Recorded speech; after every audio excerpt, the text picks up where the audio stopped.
दो दिन बाद राष्ट्रीय सोशलिस्ट पार्टी के स्वामी प्रसाद मौर्य पर्चा दाखिला करने वाले, कैसी लड़ाई आप देख रहे हैं?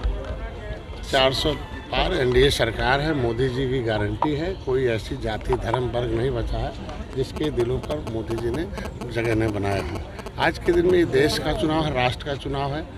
देश पब्लिक के निचले पावदान पर रहने वाले लोगों को विकास की मुख्यधारा में लाने का चुनाव है।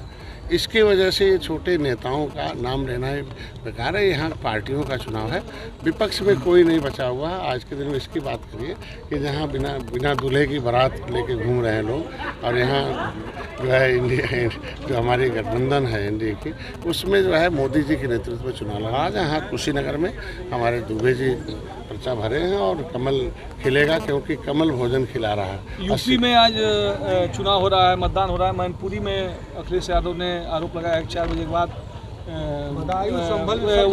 वोटों की वो होगी, क्या इस पर कहेंगे? इससे जो किया रहता है उसको हमेशा दूसरे के प्रति भावना मोही दिखता है।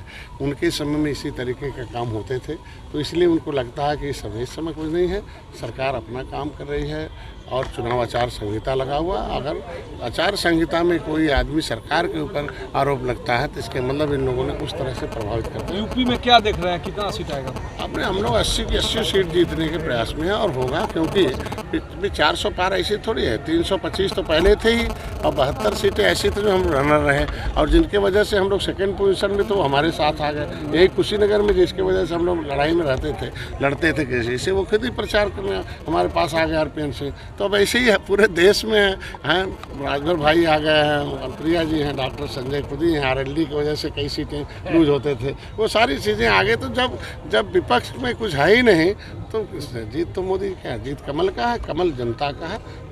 कमल लोगों को भोजन खिला रहा है, कमल लोगों को अनाज खिला रहा है, कमल इलाज करा रहा है, कमल मकान दे रहा है, कमल किसानों को सम्मान निधि दे रहा है, रोजगार कोई भी ऐसा क्षेत्र नहीं है जिसमें अगर विकास कमल कर रहा है, इसलिए कमल खिला। तमाम कवायदों के बावजूद मतदान प्रतिशत कम हो रहा है। संभल, बदायूं और मैनपुरी में हिंसा भी हुई है, क्या करें? विपक्ष में कुछ है ही नहीं, बचा नहीं है। तो विपक्ष के लोग उदासीन है कि हमारा कोई प्रधानमंत्री नहीं है, तो ये तो प्रधानमंत्री बनाने का चुनाव है ना। तो जब विपक्ष में किसी को चुना नहीं, विपक्ष में प्रधानमंत्री कौन बनेगा, तो इसलिए विपक्ष के लोग वोट ही नहीं डालने जा रहे हैं। वोट केवल आज के हमारे पन्ना प्रमुख, हमारे बूथ अध्यक्ष, हमारे शक्ति केंद्र हैं, हमारे मंडल अध्यक्ष हैं, भारतीय जनता पार्टी के जितने भी सहयोगी संगठन हैं सब डलवा रहे हैं और हमारा वोट पड़ा है।